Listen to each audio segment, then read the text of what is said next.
మరి ఈ కార్యక్రమంలో పాల్పంచుకున్న పెద్దలందరికీ కూడా పేరు పేరున హృదయపూర్వక నమస్కారాలు. వాస్తవంగా తెలంగాణ రాష్ట్రంలో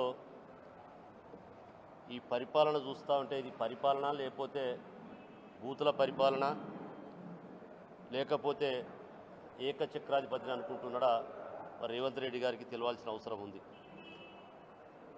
ఆయన తెలుస్తుందా తెలుస్తలేదో మాకు అర్థమవుతలేదు. కానీ ఆయన ఇందాక మా మిత్రుడు చెప్పిండు, ఆయన నోటికొచ్చిందే తిట్ల పురాణం అంటారు. ఏమో చేతగానోడు అట ఏదో మాట్లాడినట్టు ఏం చేయాలనో తెలియక ఏదో ఒక నిందలు మోపడం, తెల్లారి లేచేసరికి ఏదో ఒక వార్త వచ్చే విధంగా పబ్లిక్ను డైవర్ట్ చేసే రాజకీయాలు చేస్తూ ఉన్నాడు. అసలు పరిపాలించే విధానం నాకు తెలిసి ఇప్పటి వరకు ఇలాంటి పరిపాలన చూడలేదు. రాజకీయాల్లో శత్రుత్వం ఉంటుంది, రాజకీయాలలో ఇబ్బంది పెట్టాలనే ఆలోచన ఉంటుంది. కానీ ఒకవైపు పరిపాలన చేస్తూనే ఒకవైపు మరి ప్రజల సంక్షేమము అభివృద్ధి కార్యక్రమాలు చూస్తూనే ముందుకు పోవాల్సిన ముఖ్యమంత్రి గారు తన సీటు భయమా లేక ఇతర భయమా ఎవరిని నమ్ముతాడో ఏం చేస్తాడో అర్థం కాని పరిస్థితి ఉంది ఈరోజు. నేను రేవంత్ రెడ్డి గారిని ఒకటే మాట అడుగుతా ఉన్నా, మీరు పెట్టిన హామీలలో ఒక్క హామీ కూడా ఇప్పటివరకు నెరవేరలేదు. మీరు ఆర్టీసీ చేసిన అనుకుంటాను, మీరు చేసినా అని చెప్తా ఉన్నారు.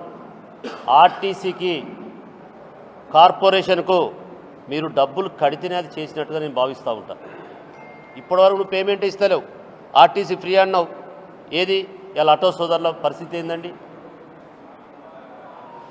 నాకు ఇంకా విచిత్రం ఏంటంటే తెలంగాణ ఇచ్చింది సోనియమ్మ అంటాడు, అమ్మ తల్లి అంటాడు. ఆనాడు 1200 మంది చనిపోయిన రోజు బలిదేవత అన్నాడు. అదే నోటితోడు ఈరోజు దేవత, ఆమె కాళ్ళు గడిగి నెత్తిలో పోసుకోవాలన్నట్టు. ఇది ఎక్కడి విచిత్రం అండి?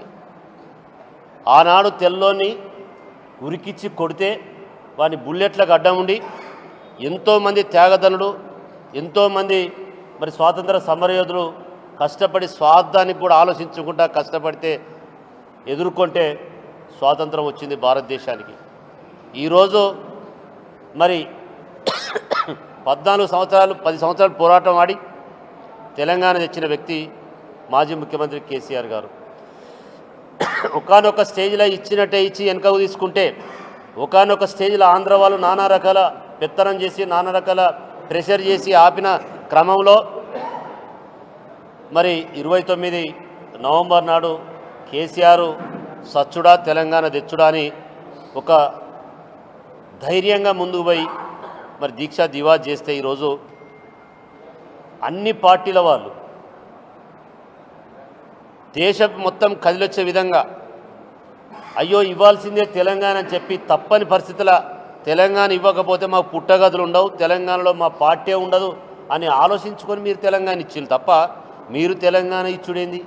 మరి 1200 మంది చనిపోతే ఏం చేసిండ్రు? ఇలా ఎవరండి సోనియా గాంధీ? ఆమెను కాళ్ళు గడిగి నెత్తిలో పోసుకోవాల్సిన తెలంగాణ ప్రజల ఏమవసరం? దీన్ని చెప్పాల్సిన అవసరం ఉన్నది. అందుకే ఈయన డైవర్షన్ రాజకీయాలు చేయాలని చెప్పి పబ్లిక్ను పక్కదారి పట్టిస్తూ ఉన్నాడు. దానికి ఈరోజు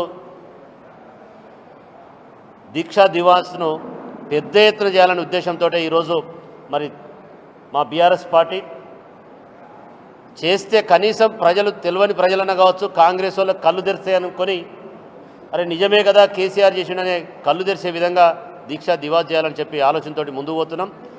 ఈ సందర్భంగా నేను తెలంగాణ ప్రాంతానికి కావచ్చు, ముఖ్యంగా మా హన్మకొండ జిల్లా, వరంగల్ జిల్లా, ఉమ్మడి వరంగల్ జిల్లా మరి మా నియోజకవర్గ ప్రజలందరికీ కూడా దీక్షా దివాస్ను ఒకవైపు వరంగల్ జిల్లాలో ఒకవైపు హన్మకొండ జిల్లాలో సక్సెస్ఫుల్ చేయాలని చెప్పి మా వాళ్ళందరికీ కూడా నేను విజ్ఞప్తి చేస్తా ఉన్నాను. ఇప్పుడు